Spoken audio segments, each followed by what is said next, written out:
为什么会有飓风？第一部分，为什么会有飓风？飓风是一种强烈的热带风暴，类似于台风。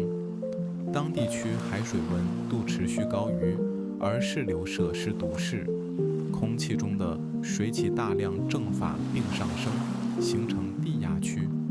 随着水汽不断凝结，释放出热量，风暴能量不断增强，从而发展成飓风。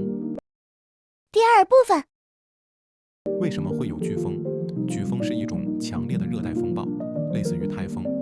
当地区海水温度持续高于，而势流摄氏度适，空气中的水汽大量蒸发并上升，形成低压区。